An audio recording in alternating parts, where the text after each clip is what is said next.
counsel for NIMH, another kind of person that you want to know. And that's how we met, and I'll tell you that story. Her research examines the significance of context to everyday life experiences of African-American families and youth. She focuses on processes through which racism and other societal structural stressors cascade through families to influence parenting and family functioning, developmental outcomes, and adjustment among youth. But more importantly, she finds ways to intervene on these influences in a positive, very kind of adaptive and directionally focused ways. And she focuses on this during critical developmental periods from middle childhood into young adulthood. She'll be telling us about some of that work in her talk today, which is advancing behavioral health equities through strength-based, culturally tailored, family-centered programs. Now, how we met. It was my last day session at serving on the council for NIMH. You do this for a couple of years, and this was going to be my last meeting. I was cycling off, and Dr. McBride Murry was cycling on. I didn't know this yet. I hadn't met her officially on council, but of course we had been put up at the same hotel, and it was one of those cookie cutter hotels where, you know, it's kind of generic and you go down to breakfast and nothing is sort of working and you can't find anybody to help and you're just trying to get a cup of tea or a cup of coffee and, you know, the machine isn't working and so on. And so we sort of ran into each other. We started like joking and chuckling a little bit about it. And then on the way out, we're in the same elevator going down, and I suddenly struck me, she's probably going to the same meeting that I am. And so we started up a conversation. And I said to myself, this person has this incredible sense of humor, this incredibly wonderful attitude to all the little things that life throws your way. So I already enjoyed kind of talking with her and being with her. And then we sat in council and I said, oh my God, and she's brilliant also. So from that point on, being so impressed by her accomplishments and knowing how well her perspective fits into initiatives that are a core part of what happens here at MIDB, as well as directions that we work in the Department of Psychiatry, I was delighted to be able to invite her to be our distinguished visiting lecturer. Over to you, Velma.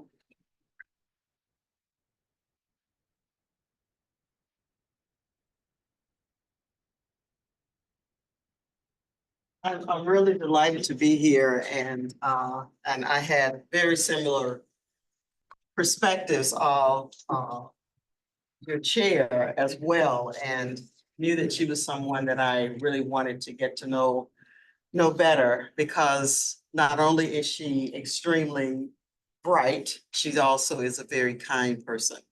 A really dear friend of mine, Linda Burton, would describe your chair as a person with a good soul. And I want to thank Natalie as well for the assistance that she's given preparing for me to come here for this event, including ordering the best weather anyone could ever imagine. So she should become the national meteorologist of the world. And this kind of weather to Tennessee. So it's always a pleasure to share the work that we do, and for it to hopefully stimulate some thinking that will help me expand on what I'm doing. Even though most of my colleagues are retiring, I'm just truly charged to keep forging ahead, because I think there's a lot more to do, and even more so if we're able to do it in a country where we have the democracy in order to be able to do the work that is so important for populations that many of us study.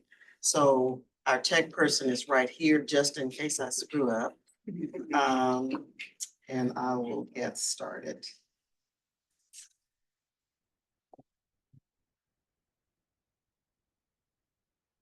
Work magic. Am I sharing the screen? Yep, looks good.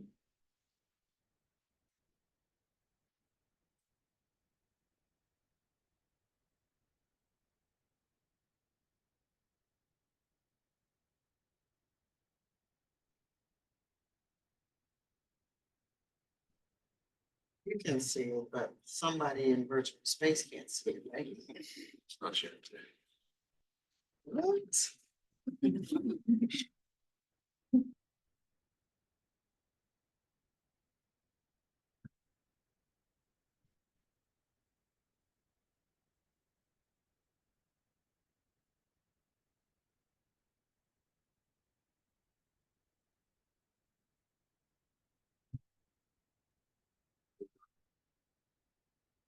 They'll give us an option to share.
Gail, there's a chair over here.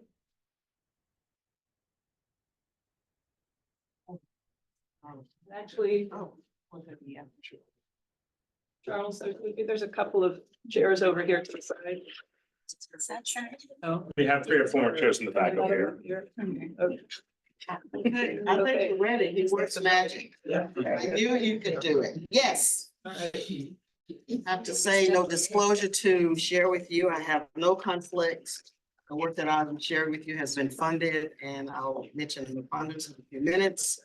And these are the learning objectives that I submitted when Natalie was sending all the paperwork to me to fill out.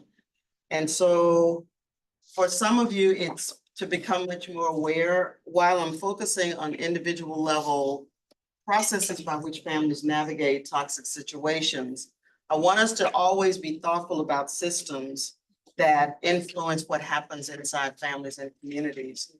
And I'll share with you how both system and interpersonal barriers have implications for the extent to which African Americans seek help when there really is a need for them to seek help, and ways in which they're navigating it despite not seeking the professional help.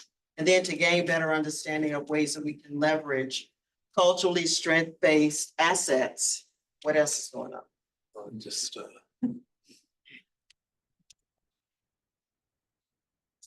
Well, they can't see. there you go. Okay. I'm glad he's watching all of this. But to understand ways in which we can leverage culturally strength-based assets that families bring, because we don't have to give them or empower them. They bring these things. And so how do we begin to leverage that in order to be able to address issues of disparities, but more importantly, address issues of equity? Things to figure out. These are my funding sources that I will draw from the work of these funders as I begin to address some of the issues that I'm going to talk about today. And I want to acknowledge that the work that I do is with families and communities. They teach me a lot, and I appreciate what they give and don't take their contributions for granted, including pay them for what they are worth. And also the schools that have helped with this work and the research assistants. So these are the things I'm going to talk about today. It's like, I felt like I'm in my classroom, actually the actual classroom that I teach in. It looks like that classroom. So I feel really at home. So I'm going to talk about the situations that's currently confronting African Americans in general as it relates to health disparities, focusing primarily on behavioral health. Sharing a brief project that we did where we wanted to understand more about perceptions of African Americans regarding mental health and how their perceptions may influence help-seeking behaviors, with a little twist of interesting things that they told us about help-seeking behaviors. And then I'm going to look at social drivers through the lens of family-centered preventive interventions as a way of understanding how families navigate difficult situations. And then lastly, challenging us to move beyond focusing on downstream issues, which is where most of our work is, including my own. So I'm preaching to the choir, but to look at those upstream systems that's really causing downstream problems. And so I'll begin with, and it's interesting because the CDC reported this morning, just this morning, about the devastating state of depression among adolescents. So we're really facing a very critical issue. And if you think about how critical it is, those that have been underserved in low resource settings with few access are the ones that continue to suffer the most. COVID taught us a lot, and I wrote about it as a great revealer of inequities in our countries. So when we look at where things are as it relates to behavioral health, over a decade, the suicide rates among African-American kids have risen 233% compared to 120% a decade before. Black females in grades 9 through 12, 60% more likely to attempt suicide in 2019. And you can only imagine how more devastating it became during COVID. From 2000 to 2020, Black youth ages 10 to 19 experienced the largest increase in suicide rates, a shocking 78%. And the situation goes on and on and on, where even children are also being impacted by this. And I saw on the news last night how there's an increased incidence of gun violence among very young children right here in your city. That exists elsewhere. But we oftentimes look at, I'm going a little bit off script and I tend to do that, but it's okay, we'll be on time. We oftentimes look at the kid themselves rather than asking what's facilitating that, because kids don't usually go around with guns killing people. We have to ask ourselves, what is it about that situation that's presenting these problems? But turning back to the topic here, suicide is the second leading cause of death for Black Americans. And men are at higher rates than females. So that means boys are at higher rates than girls, even though we think depression is a critical issue that girls experience during puberty. So it makes us really begin to think about the gender effect. So downstream explanations of why we see all these things happening is the lifestyle or where people live, or you can't cope very well with your life. And so that's why it's who you are and how you navigate or don't navigate situation explains why you're depressed. And it also explains why you're having chronic diseases. That's the downstream explanation. But Vicki Mays noted several years ago that there is something much bigger that makes the situation bad. And the badness of it has a lot to do with how you think about what's happening to you. We talked about that today in one of the meetings. And so the missing link in explaining why this devastating situation is happening is that there are structural, systemic, oppressive systems that are unjust, that has a lot to do with who does and does not have access to privileges in our country. And that red block explains lifestyle. It also explains how you think about what's happening to you in terms of the meaning making that you have about that situation. It then goes through this process of cognitively trying to understand and appraise a situation. So as Vicki Mays would say, Some people view this as really, really bad, and some people view this as kind of sort of bad. But either way, it's a bad situation when you're living in a situation where everything about your community is a desert.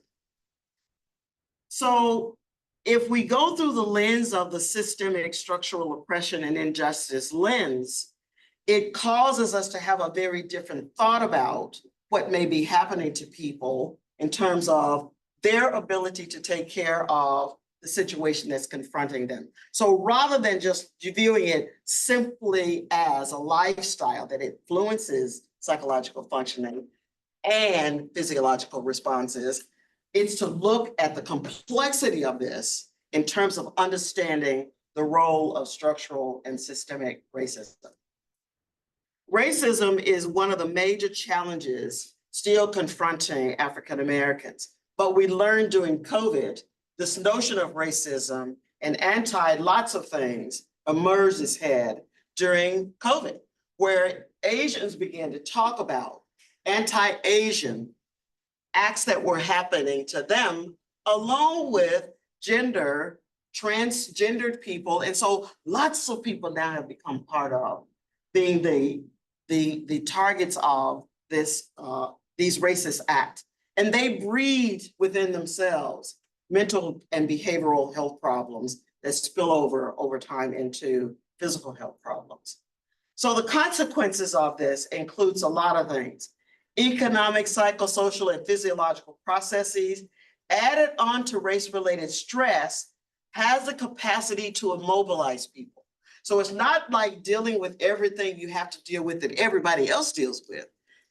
Amplified on top of that are these oppressive acts that you're also confronted with. I talked with one of the groups earlier this morning, and I asked, had they ever read the book by Ellis Coe on the rage of the Black middle class? And interestingly, they had not. Have you heard about the Moynihan report that really frames the way we think about Black families? Hadn't heard of it.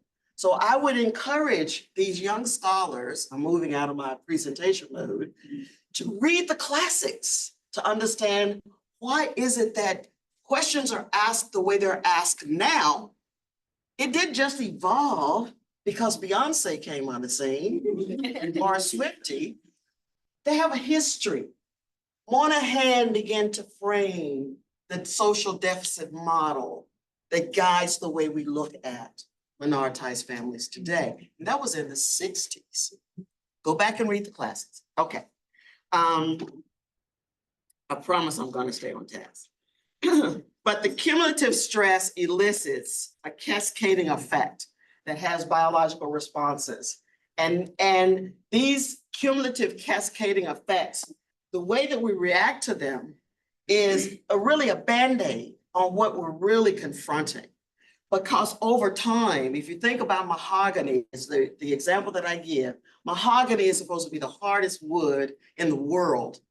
But you keep dropping rainforest water on it, and a hole comes in it, which is not an uncommon act. But over time, it creates this wear and tear on not only your psychological functioning, but it begins to manifest itself biologically to the point that you see the overrepresentation of chronic disease among certain populations of individuals, or increased maternal deaths among Black women, regardless of whether you live in an affluent community or not. So something is driving that resources and economic well-being can't be protective of. So it's something bigger than that. So African Americans compared to other groups experience age-related chronic stress much earlier in their life. I shared with the group this morning that my colleagues and I, Jane Brody was the lead author, looked at a group of kids in our family and community health study over time that were also exposed to our Strong African American Families program. These kids look fabulous at age 24. They had come through high school, no pregnancy, no drug, alcohol use, in college, great jobs. But one group, when we looked at their genetic alleles, were experiencing that early prediabetes, cardiovascular problems, And so the question is, if you look so great, what's happening here? So we begin to dive deeper and look at these kids, the ones that had been exposed to repeated incidences of racial discrimination from middle childhood to the early 20s were the ones experiencing early aging, chronic disease. So then we ask, well, why is the other group not experiencing that? These are kids that had gone through the Strong African American Families Program. I'm not going to talk about that today. That's why I'm talking about it now. They had gone through the Strong African American Families Program, and we have involved in that program protective processes that we call racial socialization. You know how to deal with racism. So those kids, even though they were also experiencing episodes of racism, they came through the process not having the wear and tear on their systems that led to chronic disease. Those other kids were sucking it up, navigating through the toxic waters, but it has a cost. And that's a cost for many, many Black families as well as others. Arlene Geronimus, and I don't know if you guys were, when this study first came out, she got a lot of flack about how she was talking about what was happening and encouraging families to really think about how do you deal with the fact that your life is going to be shortened as a consequence of what you're going through. But what her work documents, and others that have used it also have documented, that early health deterioration occurs as an outcome of the overloading of our system over time. We sometimes refer to the structural and system things as the social determinants of health or systemic racism and its consequences. And it's in these systems. And sometimes I say to people, we act as though these systems are like trees. They're just out there. But these systems have consequences for the everyday life experiences of individuals that are subjected to the negative side of them. So if you look at housing, if you look at the public education, if you look at public health, if you look at medical care treatment, all of those are systems where individuals implement policies and practices that either advantage some and disadvantage others. And those are the consequences. So when we look at this particular graph here, what it shows, or this picture, is that what we oftentimes focus on are the things in the blue. And it's different than the iceberg. Rather than looking up top, we look under the water. We look at these individual processes. But these individual processes is really what's happening as people are living in their communities, trying to navigate what's happening at the community level. And it's a cyclic process. It's a vicious cycle. So the things that I'm experiencing in my daily life as a consequence of structural drivers of health, they don't just isolate themselves in my home. They become part of my community. And so what's happening in the community happens at the individual level. What's happening at the individual level happens at the community level. So the manifestation of racism, many people have begun to talk about it as it getting under your skin. And the study that I just shared with you, Brody and his colleagues talk about this as a way that you know it's getting under your skin. When you're aging earlier, when you're immobilized because of what's happening around you and you feel helpless. And the response then has a lot to do with how well you do. So if you're angry and frustrated about it, some people would view that as not a good thing. But the suppressing of it is what wears and tears you. You gotta get it out. One of my colleagues, Eleanor Seaton, sent something to us the other day that says, Black women that are loud and get it out are less likely to be stressed and distressed. So do you think I'm stressed and distressed? But it's the big message is, it's what happens to you as a consequence of trying to navigate these situations. And again, that what happens at the community is really a consequence of the structures and the systems and the policies and the practices that determines the kind of community that you're going to live in. Imagine a community where a kid is growing up. They can walk to their school and ride their bikes. No one is fearful for their safety. Sidewalks are there. People are out working out. Grocery stores are down the street with wonderful vegetables and all of that. Pharmacy is down the street. Urgent care is right down the street in case the kid breaks their arm, versus those who live in communities that don't have medical care, the grocery store is a 7-Eleven.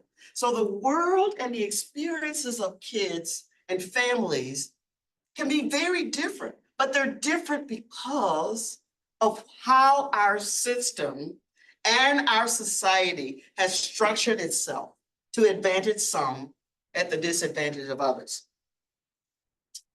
So the social drivers not only impact everyday life experiences, they also influence people's willingness to go to systems for care.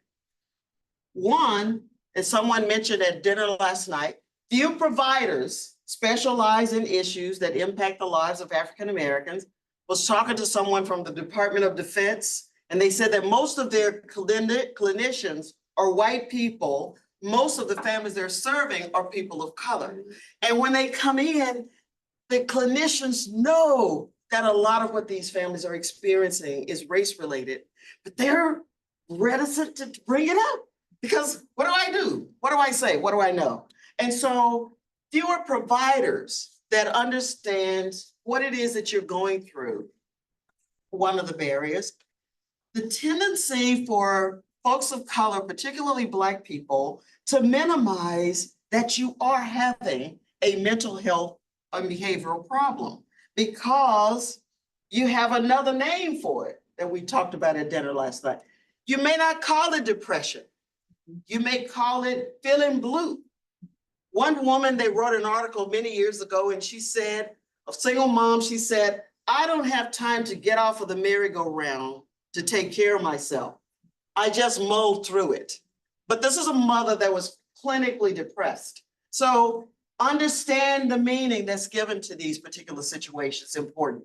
The perception of depression, to say that I am, is stigmatizing because particularly for lots of Black women, you're caring for everybody. And so therefore to admit that you can't take care of your family causes you not to want to legitimate it as a problem that you have. The social stigma associated with mental health in lots of communities other than the African-American communities. So this other sense of not wanting to air your dirty laundry. You don't want folks to know really what's happening inside your family because then they may think something interestingly about what you're able to do. We have several medical students at Vanderbilt now looking at social determinants of health, assessing it when people come in for intake. And then I say to them, what if you're asking these families questions about, do you have adequate food? Do you have all of these things? And then they tell you, oh no, everything is fine, but it really isn't. Is it because of how you're asking them this question and their perception that they may lose their children because the inability to take care of your child with their basic needs in some settings would be considered neglect? And so we have to really be thoughtful about that because it's become part of the intake information at the medical school now. So then there's a reluctance to seek professional care, and many of them, rather than going to professionals, they rely on ministers, prayer, confiding in relatives and friends. And you can hear people say, pray about it. Just pray about it. Even though the problem may be a biological shift in your neurological development that requires a centering and a regulation, but pray about it. There's also a suspicion about what it means to be treated because of what has happened historically to the Black community and Indigenous community and other communities. And so they're suspicious of the mental health care providers. There also is a lack of access to mental health care, along with when they do go, the service is so poor and they feel so terrible, they don't go back for follow-up or treatment. And so sometimes we don't realize that it's not necessarily the person that's treating them, It's who they're interacting with when they come into the front room, front desk. If the people are treating them like you shouldn't be there, that may explain why they're not coming back. Not because you're not doing a good job, but who are they public facing with when they come into your center? And who do they see that looks like them when they come in? So then there's a greater concern about the ethics of clinical science, research scientists, clinical experimentation. One of the reasons why there was COVID uptake hesitancy, people thought they were being experimented on, and a belief that you are going to be experimented on without your consent because that's just the way the system does things. They're not going to tell you, is this thought that they have. And that the data are going to be used really not to benefit them, but to make the researcher richer and more public aware of prestige. So they want to know who's going to benefit from it. And a key question that our families will ask us when we're in the communities, one, why are you studying this about us? Who's going to benefit from it? What are you going to do with the data? How do I know that you're going to protect my data? And how can I use it if I need to? Are the questions that they will ask us. They want to know why they're being targeted. And we need to have a reason for that other than the fact that you are who you are. So the study that I'm going to share with you now is I wanted to understand more about how Black families think about mental health and think about help-seeking services. So this was a study of single moms that we had followed at the time for 14 years. And one of our research colleagues at Vanderbilt asked if she could come down and do a mixed method study on these families to understand more about what's happening to kids that have been diagnosed as clinically having clinical behavioral problems, and what are these families doing? So I'm going to share a brief synopsis of that study now. So these are kids, we looked into our data set, and this is what we found in terms of the prevalence of various kinds of behavior disorders these kids were experiencing based on our assessments. But none of what I would say, what the treatment was not in accordance to the fact that they were clinically having some problems here. So we asked them, one question was, how do you feel about trust? Is trust an issue that's impacting your decision? And the general consensus was, so when you look at these two bars, the bar that's on your left is a full sample, and the bar that's on your right is the subsample of these women that we went into their homes and interviewed them to find out more about these particular questions. And you can see there's very little difference between the two, except the red bar is the interview and the yellow bar is the non-interview. So you can see that general trust, I don't feel like a trust professional, no matter what their race is. That was similar for both groups, slightly higher for the full sample. And then we ask, are you suspicious of white people that if you go to them, will they treat your child well? And you can see again, that's an issue with very little difference between the two, except the full sample with the qualitative data was slightly higher. We said then, we ask about stigma of seeking health care, which is, I would be afraid of what people would say about me as a parent if my child was getting professional help for emotional behavioral problems. Again, you see, it is a concern, in fact, above 40% for the full sample, with around 39% for the families that were interviewed. So stigma is a problem. What other people will say about you. Then we asked them, if you took your child to a professional service for help, would you think your family would be supportive? And you can see that family support is not an issue, that it's not family that's the barrier, which sometimes we think it is, but that's not the barrier. It's trust, and it is whether or not you feel that your child is going to be treated well when they go. So then we asked them about access. When your child did have a problem, now that you know this, who told you? They said that the school, someone at the school told them that they had a problem, that the physician, when they told the physician that their child had a problem, the physician did not encourage them to seek treatment. This is rural Georgia, is what I want to highlight. So then we asked, so when your child did receive treatment, where did they receive treatment? Where do you think happened? Where were they when they got treatment? Anybody? Huh? No. Would have been great if it was a school. When they were arrested for a juvenile justice offense, that's when the diagnosis occurred. That's when whatever treatment that they got, the treatment occurs. So it says something then about opportunities in systems, school systems, medical care systems, where care could have occurred, access could have occurred, but it didn't occur. Again, a system level issue.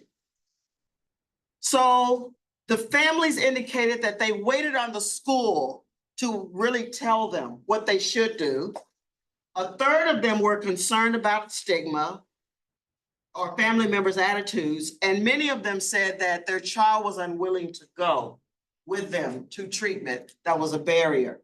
Other barriers were mistrust of professionals, white sometimes, regardless of race sometimes, and then access, even when they knew that they needed to go. And then we asked the last question, which is, so if your child did have a problem, what would be your preferred source of seeking care? What would you really like to have?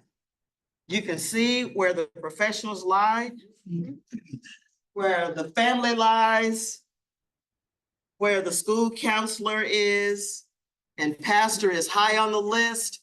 And all of this should say something to us about how do we go about providing care for families that are reluctant to seek care, even when they need care. And so what does it mean for you in your own work and in your practices? But you can see where the professionals are at the bottom of the list.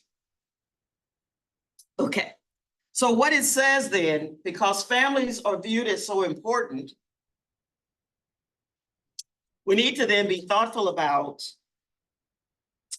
how do we leverage those mechanisms in families in order to be able to address some of the issues that would foster positive developmental outcomes for children. And so in this particular study, we wanted to know, how can families, parents, protect their child from racial discrimination such that it doesn't mess up their internal working model that then would result in reduced competence as it relates to social competence and depression. So this particular model followed a group of kids from middle childhood to middle adolescence. And you can see that there's a cascading effect of your own mother experiencing racial discrimination. It's this vicarious experience of your own family experiencing racial discrimination.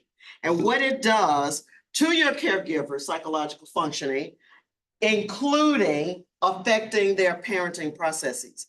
So we look at a parent that may be engaging in what we consider to be harsh parenting, rather than labeling them as parents engaged in harsh parenting. How often do we ask the parent, what's going on in your life? That may be explaining why this is happening, rather than saying you're a bad parent and you can't be yelling at your child this way. Okay, so the other thing that the study shows is that not only does racial discrimination of your own parent, but your own exposure to racial discrimination elevates continued exposure from middle childhood to early adolescence. So it's not like, and there are critical periods when it happens, where kids begin to notice that this is happening to me. So critical periods are middle childhood, and then it affects how you begin to perceive your world as early adolescence. And then by middle adolescence, it has a lot to do with how you feel about yourself as a social competent individual and the extent to which you're going to be depressed about what's happening in your life. Now, but what we have found, which is what I gave you a snippet of earlier, is that parents can also intervene through preventive interventions that are designed from what the families have told us in longitudinal studies that work. So I'm going to talk with you then about how we can leverage what parents are able to do through family-based preventive interventions. So it can serve as a way for us to longitudinally shift the developmental trajectory of kids by drawing on those things that we consider to be cultural strength-based assets in families. And if they are tailored to really fit the ecological niche of what families can do and will do, it increases the likelihood of the uptake. So I'm going to now share with you that these last two studies, and we studied the families in a study that we call the Family and Community Health Study. This was a study of 900 families that we started studying in 1991. And I mentioned earlier, we still have 73% or 76 to 73%. We're still tracking them, their development and what's happening in their processes. But what we were able to do over 10 years of looking at the data on these families over time with repeated assessments, there were protective processes that kept coming up when we would look at raising kids in poverty, exposure to high discrimination, all of these things. There were mediators that were shifting the patterns to where negative outcomes weren't being predicted. And it's like, okay. So we were in a research meeting one day and Olive Conyer says to us, I was at the University of Georgia at the time, when are you guys gonna stop just publishing your work in these journals that nobody reads for people like you? And sharing the information with the families so that they could use it. We're finding things that's working. Why aren't you giving it back to the families? Gina and I said, we're not prevention scientists. And she said, you need to figure out how to become one. And that really led to our using this longitudinal data that we had gotten from these families to translate into these 2 randomized controlled trials that we've tested. And the Strong African American Families Program has been scaled up, and it's in lots of agencies, including juvenile justice systems. Okay, so this is the model.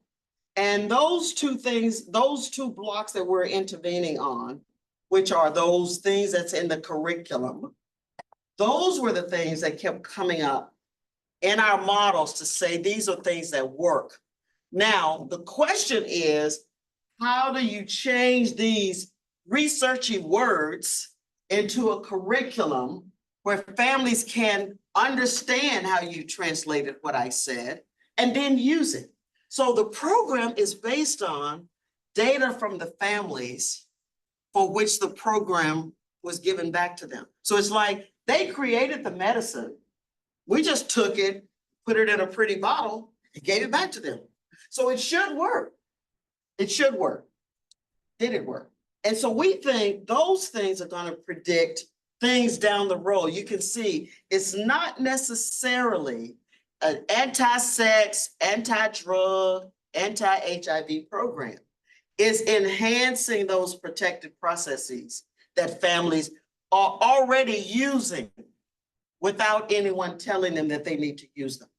So I'll just run through a few models. And when we show this in the communities, it's a lot more palatable than this, but they call it, and so we were in Georgia and they describe our models as spaghetti junction. Who knows what spaghetti junction is in Georgia? No, Georgia? Yep. So it's where the highways go, it looks like spaghetti. The highways all merge together, 285 and all of them, 275. So anyway, so from these spaghetti that you see, the key things to look at are the spaghettis that link in red. So we can see that from middle childhood to adolescence, this particular model predicts all the way from age 11 to age 24.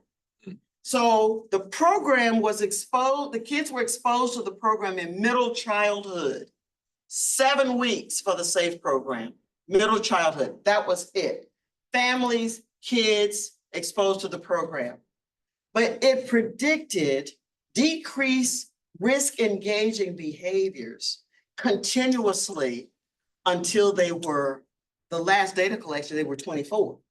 Lasting effects. And why does it work? Because it's what they do. We're drawing on what families do, and we're just packaging it together. But the key aspect of this is that we changed parenting for kids in middle childhood. For the SAFE program, the changes that we saw in the child was due to the changes that the program was making on the parent, even though the parent and the child were exposed to the program. Now, I don't have it in this particular study, but we also found that SAFE, being exposed to SAFE, reduced clinical depression among mothers that were already, that came into the program clinically depressed. And it wasn't due to them just becoming less clinically depressed. It was due to the program positive effect on their parenting. And so I tell people, you think about what it means when parents can brag about their kids, what it does to all this good feeling inside of you. And it was changing the way in which they were viewing their world and their capacity to do something to protect their child. There's a publication, so if you want it, I can share it with you. So the other thing that we were able to show, and I hope this is showing up well, ooh, that's really tight. But this is a particular study that demonstrated the efficacy of parents reducing the likelihood that their child were going to succumb to the negative experiences associated with racial discrimination. And for this particular study, the parents exposed to the SAFE program elevated their engagement in parenting processes that were protective of their children, not succumbing to the ills of racial discrimination that then resulted in the enhancement of academic outcomes for kids rather than failures, and reduce the likelihood that these kids were going to drop out of school. So we were now demonstrating that not only do we understand that parents do it, but we can understand now how they're able to do it through this preventive intervention program. So the overall findings is that SAFE is effective in doing a lot of things, including changing the proximal parenting processes that have immediate impact on what happens to the child, facilitating their willingness to avoid risky behaviors, including behaviors that place them at risk for HIV, with sustainable effects 6 years plus beyond the intervention exposure, and that it also had clinical relevance for decreasing depression. So the last study is the Pathways for African American Success, which was the competing continuation of the SAFE program, where we realized that it takes a lot for families to gear themselves up to come outside of their homes, to come to a community for 7 straight weeks to go through this program. So we decided to test whether or not we could evince similar kinds of positive outcomes in families if we offered the program through an e-health or technology-driven platform, with the thought that it could be on demand and you don't have to leave your home. But when we did the design, the reality is we needed to have had the same number of sessions in the home as we had in the community in order for us not to have time as a factor in the analysis. So what we ended up doing, we couldn't hire 12,000 people to implement the program. So what we did, we had, so the families in the small group met traditionally the way you would think about it in a school, church setting, with 10 or 12 families meeting. And then for the technology group, we had a time that we were in the community, close to where the families live, picked them up if they needed picked up. We had childcare and all that. And then they would come into this room like going into a voting booth. Heaven help us in a few months. Like a voting booth, and they wouldn't interact with anyone because we wanted to tease out group effects, because people say folks do well in group settings because of the group dynamics. Wanted to tease that out. So that's and then the program was delivered to them on a laptop computer, avatars delivering the program, no humans interactions at all, but the humans interacted with the avatar. And then we had a literature control where families were receiving the same kind of information sent to their home in booklets at the same time we were delivering the program. So I'm going to run through this. This is what it looks like. We have lots of articles. So this is the first. So this particular study looks at whether or not these two active conditions, which is e-health and the small group, facilitated differential effects on outcomes that we were targeting. The green shows you where the e-health, or the people exposed to the virtual program, technology program events changed. For kids, it was, before the parents, it was reporting that kids were more likely to talk to them about challenging topics, sex, racism, and other risk behaviors. The small group reported more likely to talk about general topics like parenting. But where we saw the shift is the kids in the small group were less likely to have the intentions to engage in risk opportunities if the opportunity presented itself. But kids in the small group indicated some sense of likelihood to hang out with kids that were engaging in deviant behaviors, which has come back to haunt us since we published this particular paper. You can only understand why. Okay. So the other study that we have underway is looking at testing, the PASS program in a neurological study where kids are exposed to the program with a baseline fMRI and a post-fMRI assessment, because we want to see how are the kids processing the program to really impact the decision-making processes of these kids. And this is just preliminary data. We're getting ready. Kai Ip, I think, is a colleague that's here. We are working on analysis as I speak.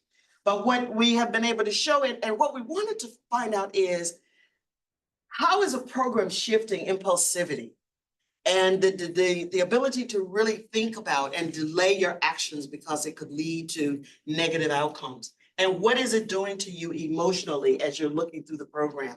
And so the findings in general are showing that the kids in the PASS program exhibited stronger coupling between the reward and inhibitory control system compared to the kids that weren't exposed to PASS. More to come on this particular study. So I'm going to change now to looking specifically at how families engage. And I started using this term during COVID because I said families are also putting on protective equipment themselves as they are trying to figure out how to deal with the toxicity associated with racism that Anderson and her colleagues have talked about. So in this particular study, I really hate that they're so thin, but what you can't see this well, right? So similar to the SAFE program, we wanted to also find out whether or not PASS was doing anything in terms of assisting with navigating racial discrimination. And for this particular study, we called it parenting that was racial equity affirming parenting. So how are parents talking with their kids about critical issues that have the implications for helping them think about equity around their rights? And so you can see from this particular study, discrimination was significantly positively associated with both adolescents and parents' reports of depression. And in this last model, it also shows ways in which even though, and I have to go here because it's so small on my screen, that it shows that parents' depression was not linked directly to kids. Parents' discrimination wasn't linked directly to kids' depression, but what was protected was this racial equity informed parenting and adolescent racial pride. That buffered them from both discrimination and the less likelihood of onset of depression. So in other words, the parents were doing things to facilitate positive racial pride in kids.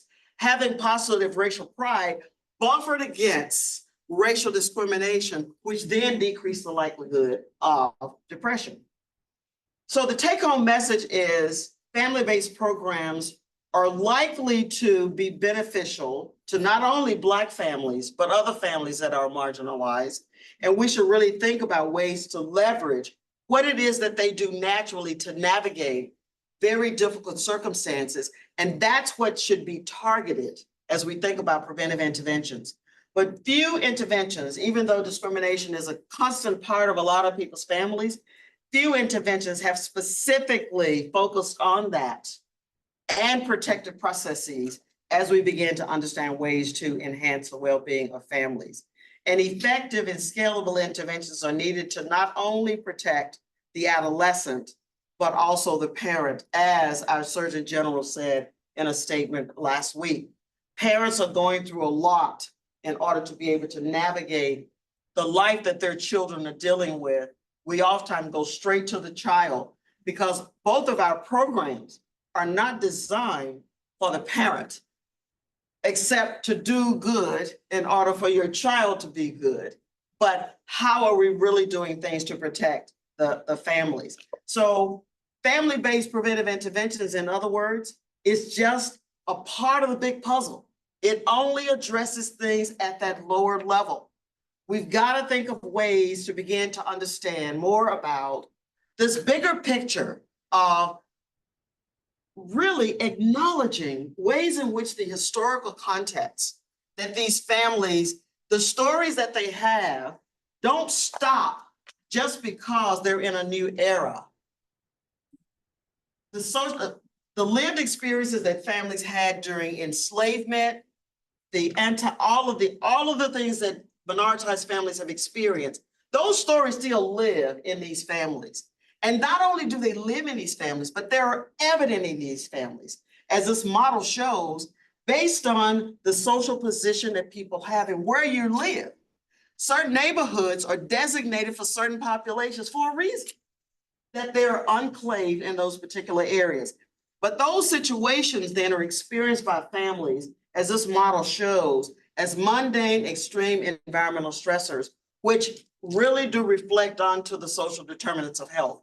And so families are spending their time trying to utilize their cultural strength assets to navigate systems that are beyond their control. But they have to do something, because if they don't, then there's total destruction.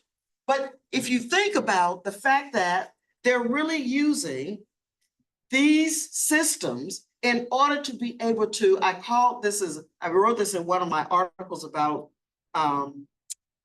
this suit, rubber suit. And it's the rubber suit that these families are wearing in order to navigate this toxic waters. And they're navigating it. The rubber suit is made of their cultural assets that they're applying in order to be able to raise their children and live in a world in the midst of the toxicity. And my argument these days have been, clean the water. I said to someone earlier, if a plant isn't thriving, we don't throw the plant away. We look at the soil. We immediately think something is wrong with the soil, but we're trying to fix the individuals that are growing kids in toxic soil and toxic waters. And I said, imagine what a family's life would be like if all the cultural strengths that you have were focused specifically on yourself, your children, and your community, and not fighting systems that we cannot control. And I am over my time, but we wrote this article about how you do it. retooling, rebuilding, re-envisioning what the world would look like in prevention if we would focus on doing our job, to focus on issues of health equity. And I have a few recommendations here. First, look at what is optimal for the populations that you're serving, and how do we do the work that's going to influence policies, practices, and influence the people that make decisions about the distribution of resources and whether or not you're going to invest or not invest in certain communities. That we need to look at the extent to which our tools are really capturing what we need to capture in order to be able to address the needs of the population that we're serving. Some things just don't work. And they don't work because they haven't been tested on those populations. Imagine having transplant and they're giving you medicine that has never been tested on somebody that looks like you. It's not gonna work. Redefine, adapt, create, and cultivate upstream targeted preventive interventions. Get beyond the blue waters. Let's go up. Improve the way that we're collecting data, asking questions from our own work. How am I addressing racial parity in the work that I'm doing? How am I tracking whether or not what I'm doing is shifting the equity of the populations that I'm serving? And I'll end with, look at our own biases as researchers. Families will tell us what we need to be asking of them in communities. Be cognizant of who we're using as the reference group. We're trying to fix people to look like certain populations that also have problems. All white people aren't rich and middle class. And because we don't know that, we don't study it. We just think they're fine. No, they're not. And then I'll end with, as scholars with institutional power, we're in a position to lay the foundation and to be forerunners of centering health equity research practices to address behavioral health. And this is a quote that I borrowed from one of my wonderful partners, Neely Williams, who was a community activist for many years in Nashville. And she posed to a group of prevention scientists about 2 years ago, what actions are you willing to take in order to make a difference? Thank you.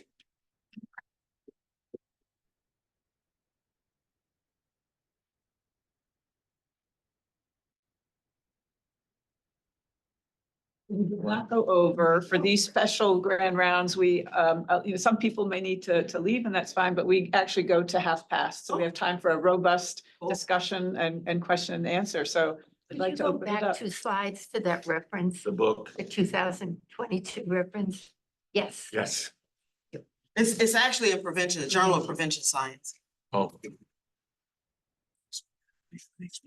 Questions? You already told me you have a ton of questions, so I'm just waiting. Yeah, I was wondering how exactly. you may want to project. Can they hear her well? Can hear her. Okay, he said they can hear you. Okay. How are you measuring? Because I'm very impressed by that racial pride, and I was just thinking it could be like beneficial to all of us. And then is it like, I was just wondering, is it like pride of our history, of our past, like of our ancestors? Pride about all of that, and How- pride about how you look. Yeah. So it could be about anybody. Yeah. Yeah, and we just measure it because we're interested in how Black kids are feeling about How themselves. do you measure it? We Like, have a what kinds of measure. questions, like I've just maybe if It is, I like the way I look.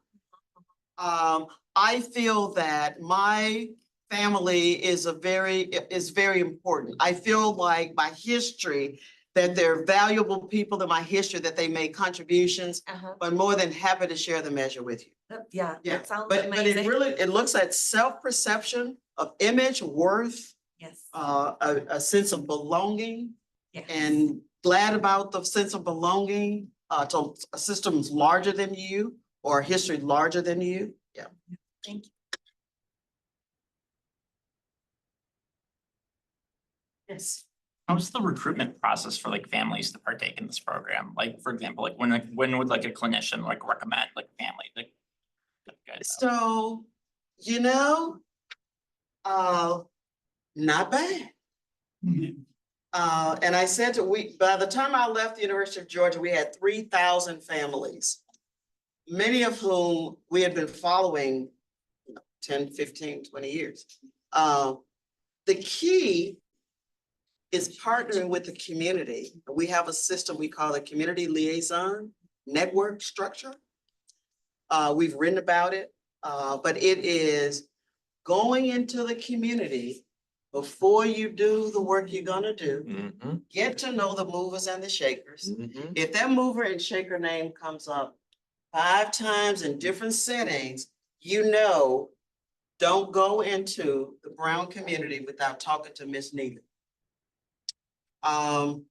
Then you want Miss Neely to become part of your team. And that part of your team could be going to church, but they need to see you beyond your role as a Vanderbilt, Minnesota, University of Georgia employee. We also have on our staff, people from the community that are full-time staff that also serve as rapport builders and sanctioners of us. The community liaison then become part of our research team, and they are the direct contact for our families, and that's how we recruit them. That's how we retain them. It is not by our being so great, because quite frankly, they're suspicious. Doesn't matter that I'm Black in communities in Georgia. I was from the University of Georgia. So they're suspicious of me just like they were my colleague Jane Brody, who is white. So that's how we did it. And it truly was and is our community. And so some people say, well, it's easy to do in rural communities because people are so closely knit. We've launched a similar study in Tennessee, in Memphis. You just gotta find the key people. And sometimes it's going to the church where a lot of people hang out.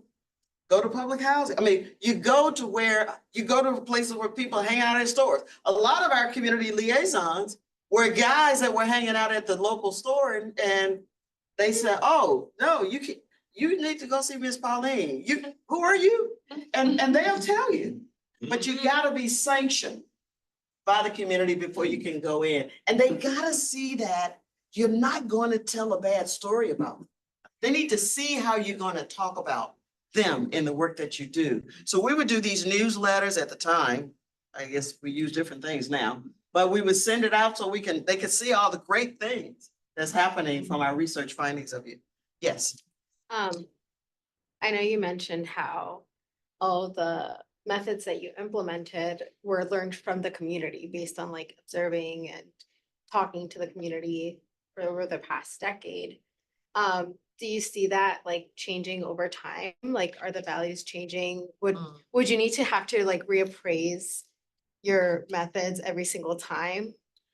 You know, that's a great question. And I will tell you, I don't know. What I do know is we're using similar methods. We're using social media a bit more now than we did then. So we have this study that's currently in the field now that is looking at Black kids' perceptions of the dual pandemic, that's what we call it. It's the civil rights, the social unrest around all the deaths from police shootings and COVID. And we got it funded right at COVID. So shelter at home, nobody speaks to anybody or go anywhere. So we ended up having to use social media. And it didn't really pan out well because they didn't trust us. So we still had to find people in the community that the people would say, oh, okay, I'll answer this phone call or I'll sign up for the Zoom meeting, but we still had to be sanctioned. So we still had to use the same method, even though we were doing it through social media. The phone call had to come from Jerry Woods, who has lived in the community for 50 years. And he said, oh no, I know her from elementary school. She's fine, she's cool. So answer the phone. when they call. But you still had to have, so I would say that even as late as 2022, we're still using that method and it works. But again, you gotta know somebody that knows somebody that knows somebody. Yeah. And I'll come back here. Yes. Thank you very much for all of this work. These conversations are always tough for me because I see myself in every aspect as a child, Saying. as a professional, Yes. as, you know, a physician. So I'm just sitting here processing, but, you know, you had the graph that showed, you know, the healthcare professionals being at the bottom. And and the mental health professionals were at the very bottom because of the stigma that still exists. The quote, doctors were a little bit higher because people are forced into. And these are because of pediatricians, I should physical- say. Oh, these are pediatricians, Yeah, okay. yeah. I would just be interested in a collaborative effort with pediatricians and family docs. I'm a family physician. And as someone who grew up in Minnesota with family from rural Mississippi, I have stories that transcend all of these areas. And it's a passion of mine to really talk to my patients in the community about just their life. And I tell providers all the time, we take for granted how much people know and will tell you and can understand about their health. And we don't talk to them because we judge their level of intellect. And we need to get beyond that, number one. Right. They're experts. And not only that, what you're saying is so true. And that is, not only do they know, but they've consulted with other family members that have confirmed what they know. You know, if you think about years ago, I think about my grandmother who would go into the forest and get various leaves for teas when people had various illnesses. They really know, they know a lot more than we give them credit for. But I also like your idea about this partnering, this team building. So there's and I can't believe I can't remember his name, but there's a research scholar at the University of Denver, HIV/AIDS research, and probably 30 years ago, he kept telling them, if you want to reach the indigenous community for HIV/AIDS research, you've got to bring in the healers, the medicine healers as part of the plan. They've got to be there or it's not going to work. And they did that during COVID, and the indigenous population fared much better than any population because the elders and the community people were part of the treatment team. And so what these families are telling us, and I don't think this story is just unique to this particular story. They're telling us families matter. So I'm not gonna, and most of what people deal with anyway is a family issue. You think about diabetes treatment. We had a study from CDC that we call the diabetes management, family diabetes management program, because it takes the family to keep people well, but yet we bring that patient in and we're gonna just talk to that patient and you go home and be better. Okay. I don't want people to know that I have diabetes and I'm gonna still eat cake. Yeah. So, yeah. Hi, Velma. It's been so long. It has been. It's good to see you guys. You too. So I had a question because it's really amazing how you've been able to translate your work from basic science all the way to implementation science and test, your various programs. And I was really interested in the fact that you were also able to recruit folks to get fMRI testing done in the context of intervention. And it's something that I'm also not necessarily fMRI, but I am very much interested in learning how to collect biomarkers with newly arrived kiddos. But I'm nervous because of that mistrust. So how did you sell the, opportunity to be able to get brain scans from the families? And, how did you sell that piece? Because it's one of the things that I've been talking about with my mentor is how can we do this in a way that's least invasive, most respectful, and culturally sensitive for newcomers.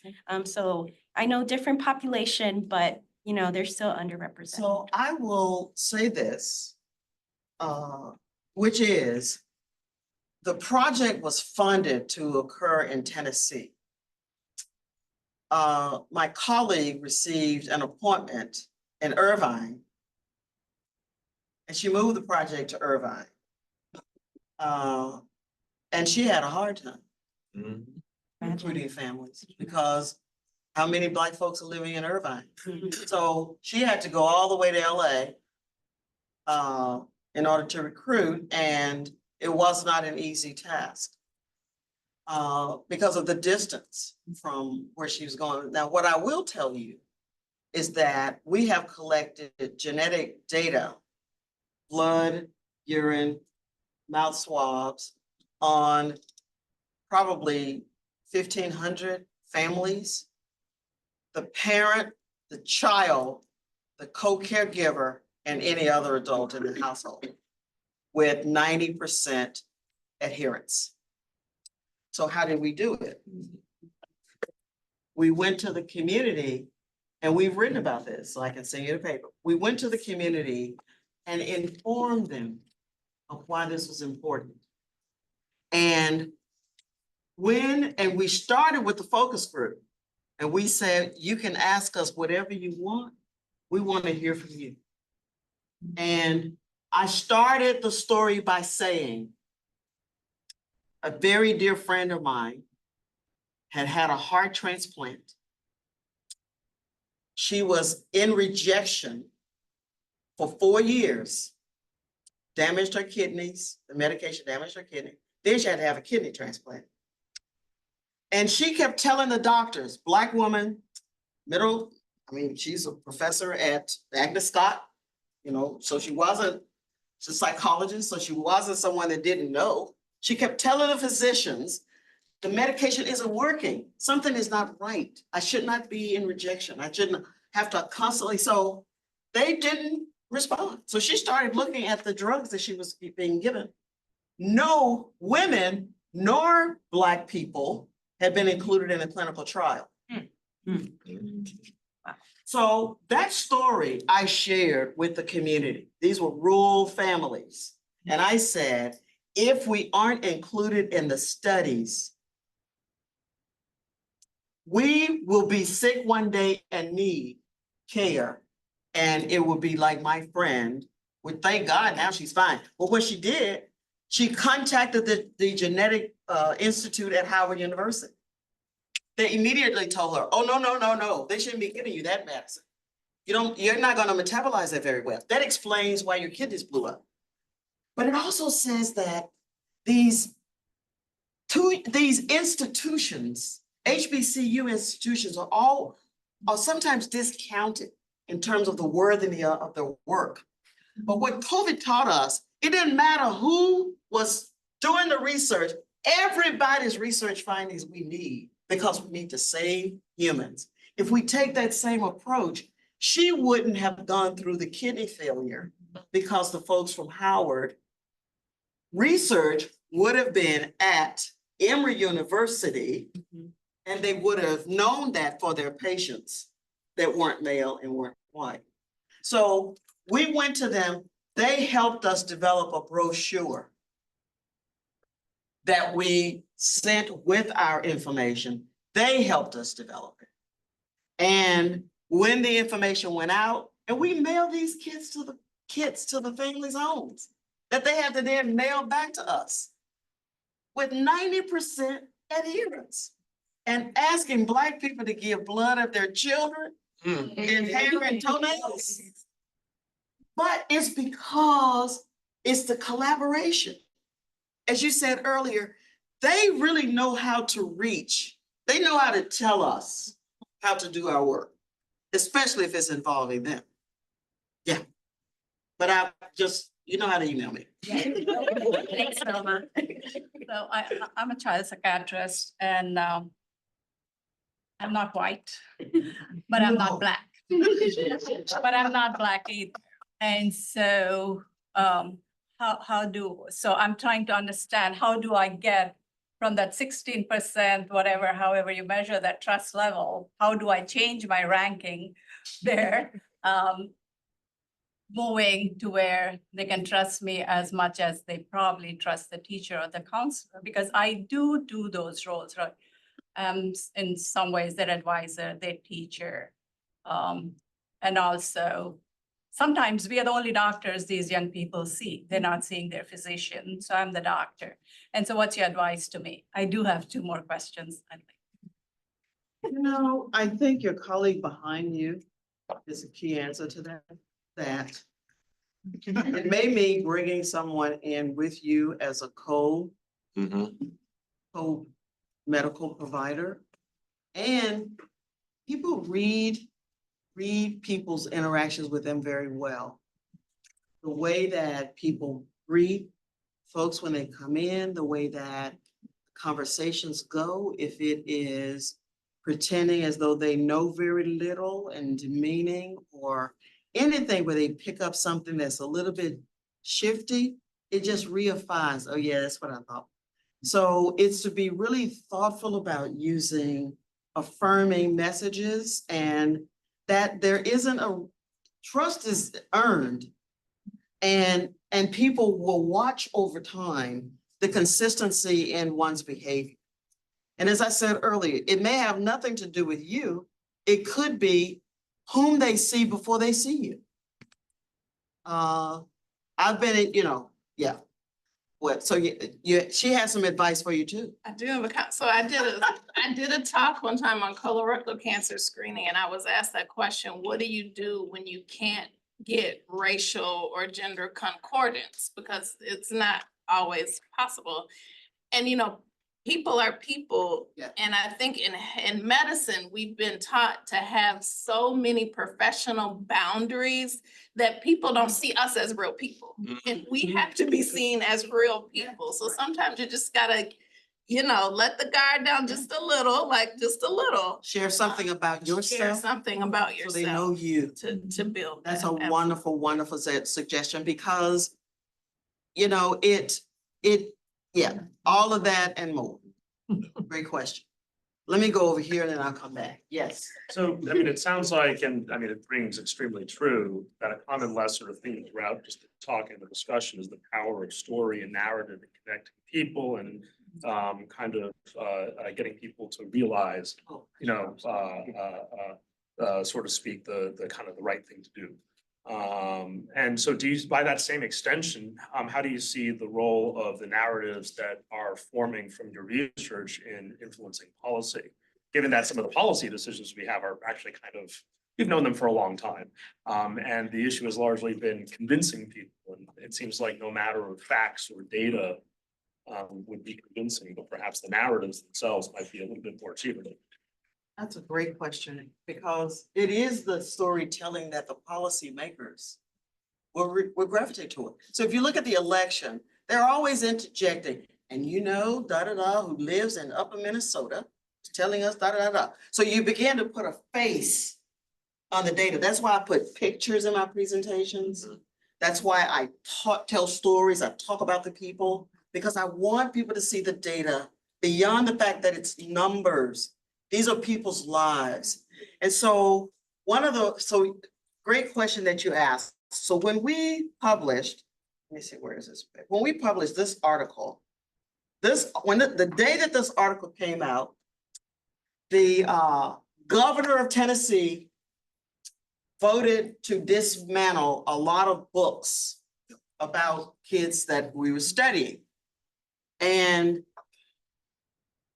And I said to my colleagues, I was part of a Center for Child Policy, Health Policy, and we put out that day a graph of parents' concerns about the welfare of their children. And one of them was this way the schools were treating subpopulations of children that was discouraging them from engaging in academic, skills to do well in school. And it was just this graph, and it was from the opinions of parents in the state of Tennessee about what was important to them.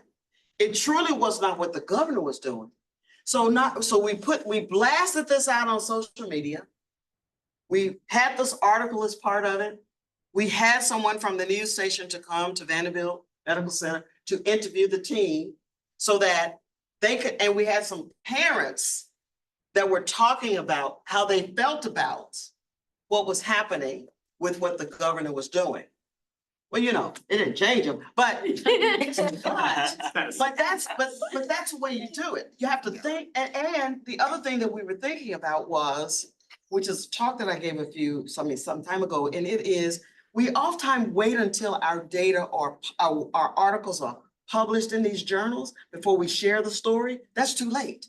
We need to think about things in the moment, and what the Center for Child Health Policy would do. We had a staff constantly looking at the policies that were being reviewed at our legislature, and we would then query the parents so that by the time this bill came up, we had some information that we were going to put out.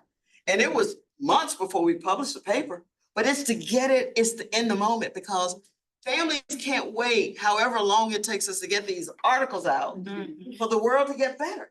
So we need to think creatively about how to move our work immediately in palatable forms such that families can read it, politicians can read it, and it was the stories. So we would have these pictures of these fabulous looking kids that you couldn't just say no to. And those were the photos that we showed. Even though it was the parents' concerns, we showed the kids versus the parents. Yeah. So should I come back or you have a question? Yeah, I was Or a wondering, comment? I have a question. I Okay. would love to know your thoughts related to one of your take-home points about how we might think about effectively scaling up some of this work in a way that maintains and still honors the like family-centered piece and the equity piece. Like, do you have, like, what are some of have you thought a little bit about like what that might look like, about how we might scale this up? I know there was the E piece to one of the interventions, So but I'd just love to sort of hear. I can tell you how the SAFE program has been scaled up.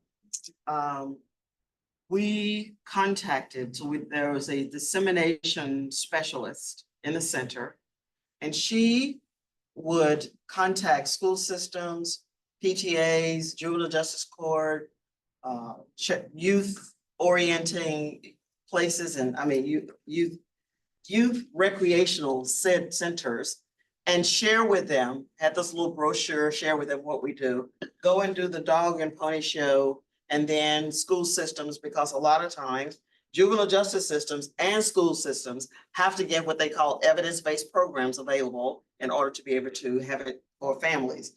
And that's how we introduced or scaled up SAFE. For the PASS program, we're still testing it in another form. So a project that we have underway that we're going to write a grant to get funded to do is take 3 e-health programs, have them on a dashboard that families can access. And then we want to see, and it's widespread. So it's an internet dashboard telling families in various states that this program is available, these programs. And so our first thought was we'll gear Black families toward the e-health PASS program, immigrant families to this particular program, military families. So we have these groups that the programs have been tested on. So I said, what if we just open it up? Open up the gates, let you choose whatever program you want, and then we track the changes. I said, if nothing else, it might increase people's awareness of what goes on inside folks' household that cause them to manage their household. We could actually address our race issue. Oh, imagine that. By people becoming more attuned to what it is that you deal with to raise your child. And a lot of what you deal with to raise your child is a lot of what I deal with to raise my child. So, so we're still testing the PASS program, but the scale up is costly as well. And many of us aren't trained to do it. It requires a business plan and a lot of other things that SBIRs are available for those kinds of things. But I'm just so busy doing other things, but it needs to go out. And that's the thing is, I know that it needs to go out because of what it's doing. The other thing that we want to do, because of the way that these engines were built for the e-health, this programmer informed me that the military has a program where you can move things about the engine and shift entirely the racial ethnic group and the language and all of that. And so we're really trying to think of ways to make it much more adaptable, because a lot of the things that you were saying earlier that we focus on, it's not so much unique to Black families. It's unique to families doing things in the family to raise healthy children. We've just focused on Black children. Thank you. When I saw him in the hallway, he said he had a lot of questions. And I just Well, want, the I chief want of to staff needs to be acknowledge. kind to the colleagues here, so I've been waiting, but we can chat later. I just want to say, if people need to go, I'm aware we've come to the end of our time here. Let's give a hand.